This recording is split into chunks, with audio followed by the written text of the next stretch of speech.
বিষয়টা হচ্ছে মসজিদ। মসজিদ কি? মসজিদ হচ্ছে এক বচন, এর বহু বচন হচ্ছে মাসাজিদ। মানে এর অর্থ হচ্ছে সাজদা করার জায়গা। মসজিদ মানে সাজদা যে জায়গাতে করা হয় তাকে বলা হয় মসজিদ।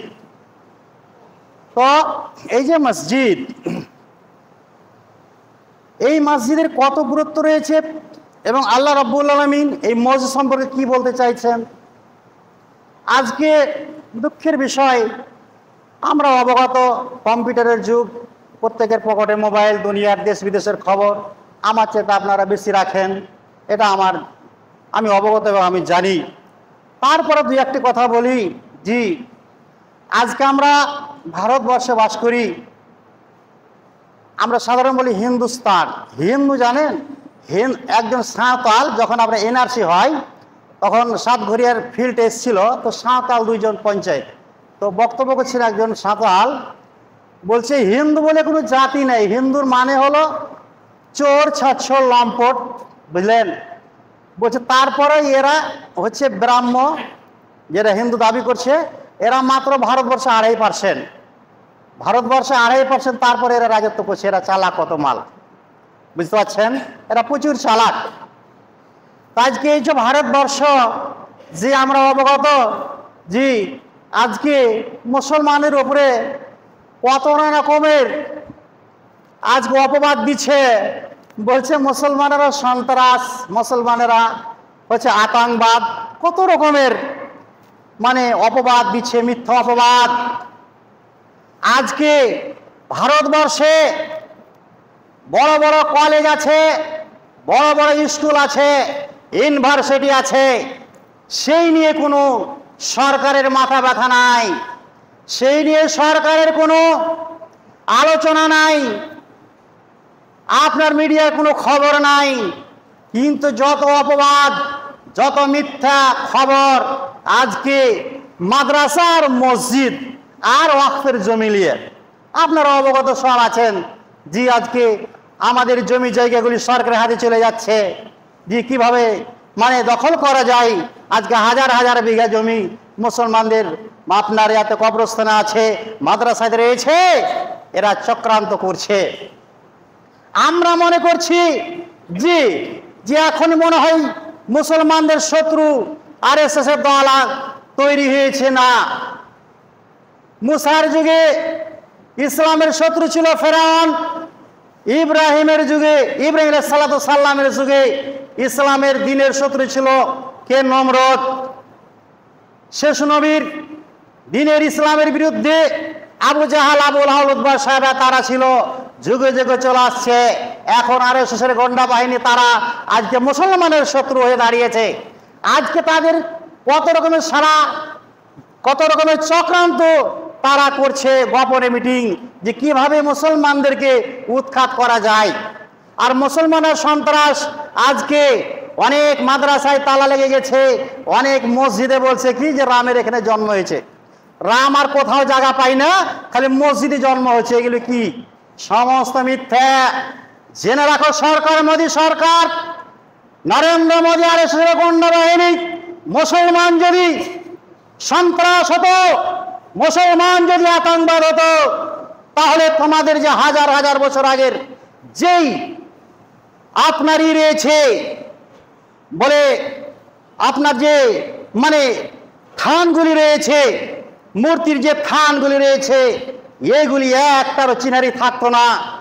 আর একটা হিন্দুর একটা আপনার খেয়াল কুটা পর্যন্ত থাকতো না। মুসলমান যদি আতঙ্কবাদ, সন্ত্রাস হতো, বলে কেন? মুসলমানদের বলে নীতি আছে, নৈকতা আছে, নৈকতা আছে মুসলমানদের মধ্যে, মুসলমানদের মধ্যে আদর্শ রয়েছে। জি আল্লাহ পাক বলছেন লা ইকরাহা ফিদ্দিন, দিনের মধ্যে কোনো জবরদস্তি নাই, যে যার ধর্ম পারছে করুক, তুমি ধর্মে বাধা দিতে যাবে না, আঘাত করতে যাবে না। এবং রাসূল বলছেন ওদের মূর্তিকে তোমরা গালি দিও না। বলে কেন? ওদের মূর্তিকে যদি গালি দাও তোমার আল্লাহকে তারা গালি দেবে, কখনোই ওদের মূর্তিকে গালি দিতে যেও না। সম্মানিত উপস্থিতি, এই ভারতবর্ষের মুসলমানেরা 100 বছর নয়, 200 বছর নয়। এখন তো যারা পার্টির লেভেলে সিপিএম বলেন, কংগ্রেস বলেন, আর বলেন টিএমসি বলেন, আর বিজেপি বলেন, কতদিন রাজত্ব? 30 বছর, 35 বছর, হাইস্ট ধরেন 40 টা 50 বছর। কিন্তু এই মুসলমানেরা ভারতবর্ষে 750 বছর ধরে কিংবা 800 বছর ধরে রাজত্ব চালিয়েছে। এরা যদি সন্ত্রাস হতো, তোমাদের যে থানগুলি, মূর্তির থানগুলি তোমরা একটাও খুঁজে পেতে না, আর একটা হিন্দুর বাচ্চা পর্যন্ত থাকতো না, তার আগে দুনিয়া থেকে বিদায় করে দেওয়া হতো। কিন্তু আমার আল্লাহ বলছেন লা ইকরাহা ফিদ্দিন, দিনের মধ্যে কোনো জবরদস্তি করবে না, যার যে ধর্ম করছে করতে দাও। লাকুম দিনুকুম ওয়ালিয়া দিন, তোমাদের ধর্ম তোমরা করো, ওদের ধর্ম ওরা করবে। আজকে ভারতবর্ষে স্কুল আছে, কলেজ আছে, ইউনিভার্সিটি আছে, তাদের নিয়ে মাথা ব্যথা হয় না। কিন্তু বলছে যে মসজিদগুলি, মাদ্রাসাগুলি হইল আতঙ্কবাদের আখড়া। আজকে আপনার মুর্শিদাবাদে, বর্ধমানে অনেক মাদ্রাসায় তালা লাগা। আপনার খবর আছে? আপনার বাড়ির পাশে এই যে পাণ্ডবাদের তালা ঝোলা আছে, জানেন? ভাবছেন কি মুসলমান কোথায় আমরা বাস করছি? জি, RSS 3-4 জন ঠাকুর এসেছিল, তার মধ্যে ঢুকে গেছিল ওই মসজিদের মধ্যে। যখন হুড়াহুড়ি হলো, কত 1 বছর বোধহয় হলো, তখন সেই পুলিশ প্রশাসন এলো, এসে কি করলো, মসজিদে তালা লাগিয়ে দিয়েছে। জি, মসজিদ তালা লাগিয়ে দিয়েছে। আজকে মুসলমান আমরা কোথায় বাস করছি? আজকে জালেম সরকার, কিন্তু তারা যে চক্রান্ত করছে যে মুসলমানকে উৎখাত করব, কখনোই হবে না, সম্ভব নয়।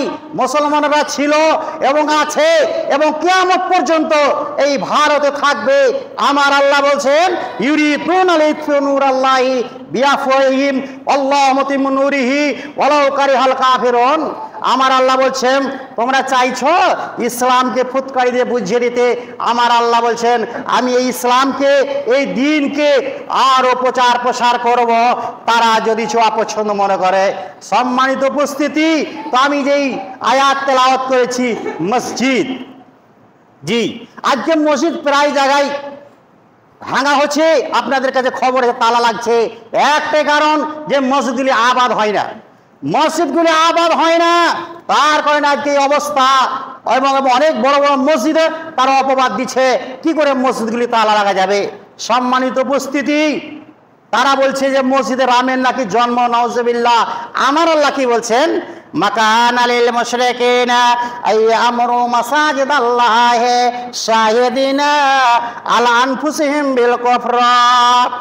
আমার আল্লাহ বলছেন যে মসজিদ পবিত্র জায়গা।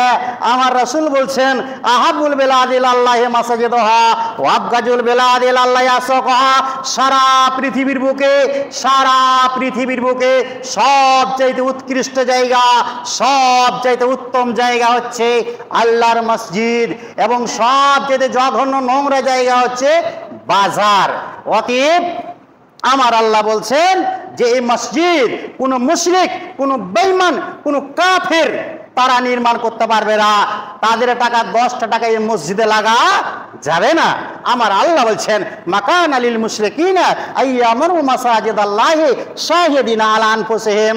আমার আল্লাহ বলছেন কোনো কাফের মুশরিকদের জন্য এটা শোভনীয় নয় যে তারা নিজেকে সাক্ষী দেয় যে আমি হলাম কাফের, এবং তারা মসজিদ তারা নির্মাণ করতে পারবে না। ওয়াল্লাযীনা হুম ফিন্নার খালিদুন। আমার আল্লাহ বলছেন তারা চিরস্থায়ী। ওয়াহাবাতাত আমালুহুম ফিন্নার হুম খালিদুন। আমার আল্লাহ বলছেন কাফের মুশরিক দুনিয়াতে যা ভালো আমল করেছে, দুনিয়াতে রাব্বুল আলামিন তাদের বদলা দিয়ে দেবে, আখিরাতে তাদের জন্য কিছুই থাকবে না, তাদের আমলগুলি নষ্ট হয়ে যাবে, তারা চিরস্থায়ী, তারা জাহান্নামের মধ্যে জ্বলবে, চিরস্থায়ী তারা জাহান্নামে দাউ দাউ করে জ্বলবে। তাহলে মসজিদকে নির্মাণ করবে, মসজিদকে কে আবাদ করবে? আহা, তারপরে আয়াত আল্লাহ রাব্বুল আলামিন বলছেন ইন্নামা ইয়ামুরু মাসাজিদাল্লাহি মান আমানা বিল্লাহি ওয়াল ইয়াউমিল আখির ওয়া কামাস সালাতা ওয়া আতাস যাকাতা ওয়া লাম ইয়াখশা ইল্লাল্লাহ। আমার আল্লাহ বলছেন যারা মসজিদকে আবাদ করবে, যারা মসজিদকে নির্মাণ করবে, মসজিদ বানাবে, তাদের 4টা কোয়ালিটি থাকতে হবে। কয়টা কোয়ালিটি? 4টা কোয়ালিটি থাকবে। আহা, বর্তমান যুগে আহা, আল্লাহ রসুল বলছেন এমন একটা সময় আসবে, লোকয়াবনে লোকয়ান, তিরমিজির হাদিস, নবী বলছেন মূর্খর বেটা মূর্খ, জাহেলের বেটা জাহেল, তারা সমাজের নেতা নেতৃত্ব হবে। ফাজাল্লু ওয়াজাল্লু, তারা নিজেও গোমরাহ এবং তার অনুসারীদেরকে গোমরার পথে নিয়ে যাবে, পাপের রাস্তায় তারা নিয়ে যাবে। এমন একটা সময় হবে যে যারা জাহিল মূর্খ জাপ্পাত, তারা দেশের নেতা নেতৃত্ব হবে। অনেক গ্রামে আমাদের এলাকায় রয়েছে, আপনাদের এলাকায় রয়েছে যে যারা সর্দার, যারা মডল, তারা সালাত আদায় করে না, তারা তো সমাজের নেতা, তারা সালাত আদায় করে না। এটা হচ্ছে কিয়ামতের আলামত, জেনে রাখুন। আল্লাহ রাসূলের হাদিস আছে যে মূর্খরা নেতৃত্ব দেবে, জাহেল জাপ্পাত, এবং তারা নিজে পথভ্রষ্ট, মানুষকে পথভ্রষ্ট করবে। আমার এলাকায় একটা মসজিদ, আমি নাম বলছি না, শুধু ইমাম আজম ভাইয়ের নামাজ পড়ে, সর্দারকে বলছে সর্দারজি আপনি আসেন মসজিদে, আপনি খাজানটা দেন আর নামাজটা পড়েন। তো আমার সাথে গল্প করছে, দিয়ে লিখেছে মৌলানা কি বলবো গো, আমি একাই আজান দিচ্ছি আর একাই নামাজ পড়ছি। তো সর্দারকে বলছি যে আপনি আসেন আর কমের পক্ষে আজানটা দেন, নামাজটা সাথে পড়েন। তো সর্দার উত্তর দিচ্ছে কি জানেন, যে যদি আজানই দিতে পারবো মুলি সাহেব আর নামাজি পড়বো তা আপনাকে রাখবই বা কেন। বুঝতে পারছেন কত সুন্দর কথা, যদি আজানই দিতে পারবো আর নামাজি পড়বো তা আপনাকে রাখবই বা কেন। চিন্তা করতে পারছেন? আহা, তাই আমার রাসূল বলছেন এমন একটা জামানা আসবে, মূর্খর বেটা মূর্খ, তারা জাহেল জাপ্পাত, তারা সমাজের নেতা নেতৃত্ব হবে, তারা নিজেও পথভ্রষ্ট এবং মানুষকে পথভ্রষ্ট করবে। দেখো আলহামদুলিল্লাহ, ছোটপুর আপনাদের এখানে আলহামদুলিল্লাহ যা কিছু মশালি মাসাল্লাহ রয়েছে, কিন্তু অনেক ভাই তারপরে সালাত আদায় করে না। তো সমাজ, এই মসজিদে যারা কমিটি হবে, যারা নেতৃত্ব চালাবে, তাদের 4টা কোয়ালিটি থাকতে হবে। কয়টা কোয়ালিটি বললাম? 4টা কোয়ালিটি। ইন্নামা ইয়ামুরু মাসাজিদাল্লাহি মান আমানা বিল্লাহি ওয়াল ইয়াউমিল আখির ওয়া কামাস সালাতা ওয়া আতাজ যাকাতা ওয়া লাম ইয়াখশা ইল্লাল্লাহ। আমার আল্লাহ বলছেন, সূরা তওবার 17 নম্বর আয়াত, আমার আল্লাহ বলছেন যারা মসজিদের যারা কমিটি হবে, যারা মসজিদে যারা নেতা হবে এবং যারা দেশের শাসনকারী হবে, তাদের 4টা কোয়ালিটি থাকতে হবে। কয়টা কোয়ালিটি বললাম? 4টা। 1 নম্বরে এই লোকটা ঈমানদার হবে, আল্লাহর উপরে ঈমান নিয়ে আসবে। মান আমানা বিল্লাহ, আপনারা আমাকে রেখেছেন, আগে জেনেছেন ভালো করে যে মাওলানা আশরাফুল কেমন, কিরকম তার মধ্যে জ্ঞান গরিমা আছে, শিক্ষার যোগ্যতা কত আছে, হাদিস কোরআন কতটা জানে, আপনারা আগে ভালোভাবে জেনেছেন, তারপরে তো আমাকে রেখেছেন, আমার কথা শুনছেন। আপনি যে আল্লাহর ইবাদত করবেন, আল্লাহর সম্পর্কে আপনাকে জানতে হবে। আমরা যদি ব্যাখ্যা করি তাহলে দুই জমা চলে যাবে। আমি সংক্ষিপ্ত বলছি। জি, অনেক আলেম বলে যে আল্লাহ নিরাকার, নাউজুবিল্লাহ, আল্লাহ নিরাকার নয়, ওর জ্ঞান নেই, অভিজ্ঞতা নেই। অনেক আলেমের নামাজ পড়ছে ঠিক হয় না, আমি বলছি না, কি কতগুলো সাধারণ মানুষ তো ভুলভাল করছে, কিন্তু অনেক আলেম নামাজটা ঠিকভাবে পড়তে পারছে না গো, কত দুঃখ লাগে। তো আমানা যে আমি তাফসীর করি 2-3 জমা চলে যাবে। আমি সংক্ষিপ্ত বলছি যে আমানা, আল্লাহর উপরে ঈমান নিয়ে আসবে, আমি সালাত আদায় করবো, আল্লাহকে ডাকবো। আল্লাহ সম্পর্কে জানা আমার প্রয়োজন আছে কিনা? আমাকে জানতে হবে না আল্লাহ কেমন, আল্লাহ কাকে বলে, জানার প্রয়োজন আছে তো। তাহলে জানার নামই হলো ঈমান লাসা। ঈমান লাসা মানে বিশ্বাস করা, জানা এবং মেনে নেওয়া, এর নাম আমানা বলা হয়েছে। তো আল্লাহ সম্পর্কে আমি 2-একটা কথা বলি। জি, আল্লাহ কোথায় আছেন, কোন জায়গাতে আছে? জি, আল্লাহ 7 আসমানের উপরে সিদরাতুল মুনতাহা আছে, সেখানে আমার আল্লাহ আছেন, এবং সেখানে আল্লাহর আরশ আছে, আল্লাহর আল্লাহ বসে আছে। অনেক আলেম বলে আল্লাহ সব জায়গায় আছে। আল্লাহ কি পায়খানা বাথরুমের ঘরে আছে? নাউজুবিল্লাহ, না। আল্লাহর ইলম সব জায়গায় আছে। আল্লাহ এক জায়গায় স্থির আছেন, যিনি মানে সিদরাতুল মুনতাহার উপরে আল্লাহর আরশ আছে, সেই আরশে আল্লাহ রাব্বুল আলামিন বসে আছেন। তবে আল্লাহর হাত আছে, পা আছে, জি, আল্লাহর চোখ আছে, আল্লাহর কান আছে, জি, আল্লাহর কোরআন বলছে, জি, ইয়াউমিক শাফান শাকিদাউন ইলা সুজুদে, কিয়ামতের দিনে আল্লাহ রাব্বুল আলামিন পায়ের পেনিল খুলে দেবেন এবং উম্মতকে বলবেন যে তোমরা সাজদা করো। তাহলে এখান থেকে বোঝা গেল যে আল্লাহর পা আছে, সামিউম বাসির, আল্লাহ শুনেন এবং দেখেন। তাহলে আল্লাহর চোখ আছে, আল্লাহ শুনে, আল্লাহর কান আছে, আল্লাহর হাত জামাতের উপরে, তাহলে আল্লাহর হাত আছে। এইরকম অনেক প্রমাণ রয়েছে। অতএব আল্লাহ তাহলে ওজুদ আছে।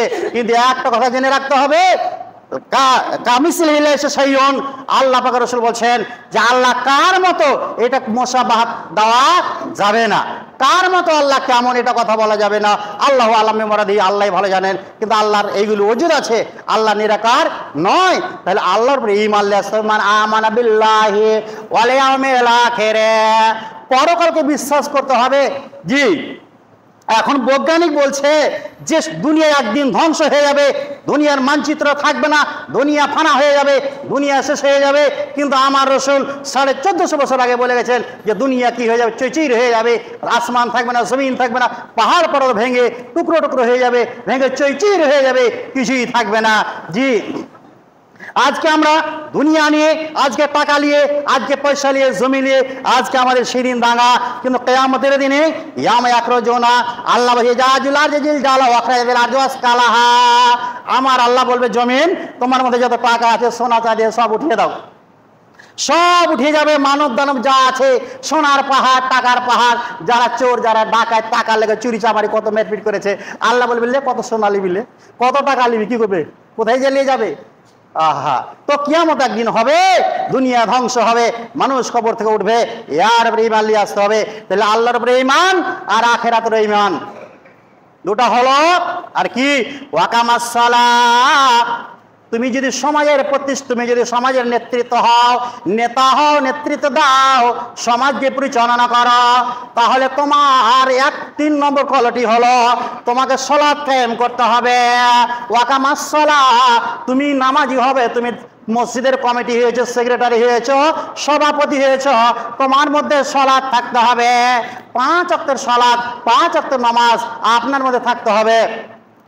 3 নম্বর কোয়ালিটি, আজকে সালাতের কথা বললেই আমাদের বড় কষ্ট হয় যে মৌলভী সাহেবদের তো মানে কোনো কাজ কাম নাই, খেয়ে দেয়া, খালি নামাজ পড়ো নামাজ পড়ো, বিরক্ত হয়ে যায় না গো, বিরক্ত হয়ে যায় না, যার খেয়ে দেয়া কাজ না হয়। কিন্তু সালাত ওয়ালা জিকরুল্লাহ আকবার, যত ইবাদত আছে তার মধ্যে সবচেয়ে বড় ইবাদত হচ্ছে সালাত। জি, আপনার মধ্যে বলেছি এর আগে যে সবই আমল যদি আপনার কাছে আছে, আপনার হজের আমল, রোজার আমল, জাকাতের আমল সব আছে, কিন্তু সালাত যদি না থাকে তাহলে আপনার সমস্ত আমল বরবাদ হয়ে যাবে, কোনোই কাজে আসবে না। যেমন আপনার গলা থেকে পুরো বডি আছে, আর যদি গলা থেকে আপনার মস্তিষ্ক যদি না থাকে, ওই বডির 5 পয়সা দাম নাই। যার মধ্যে সালাত নাই, ওই লোকটার 5 পয়সা দাম নাই। যদি সব আমলের মধ্যে আছে, ভরপুর আছে, কিন্তু সালাত যদি না থাকে তাহলে সেই আমলকে পার করতে পারবে না। তাহলে 3 নম্বর হলো সালাত আদায় করতে হবে। এবং 4র্থ নম্বর হচ্ছে যাকাত, যাকাত দিতে হবে মালের। জি, মালের যাকাত দিতে হবে আপনাকে। আপনার মাল আছে, আপনি সঞ্চয় করে রেখেছেন, মালের যাকাতের কথা বলছিলাম, সময় অল্প, যেগুলি মূল কথা থেকে যায়, কথা কিন্তু উজ্জ্ব থেকে যায়, প্রকাশ্য করতে পারছি না। জি, যাকাত, যাকাত আমরা বুঝি না। 2-4টি কথা বলছি।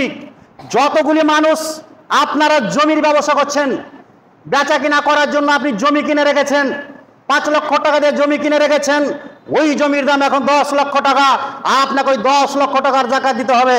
ভালো করে জেনে রাখুন। আপনি একটা দোকান দিয়েছেন, আপনার দোকানে 5 লক্ষ টাকার মাল আছে, ওই মালের আপনাকে যাকাত দিতে হবে। জি, যাকাত এমন একটা আমল, যদি আপনি যাকাত না দেন, আপনার রোজা হবে না, কবুল হবে না, আপনার হজ কবুল হবে না, আপনার সালাত কবুল হবে না। যাকাত দিতেই হবে। ওই মালটা আপনার নয়, ওই মালটা হচ্ছে গরিবের। আমরা তো এগুলি বুঝি না, জেনে রাখুন।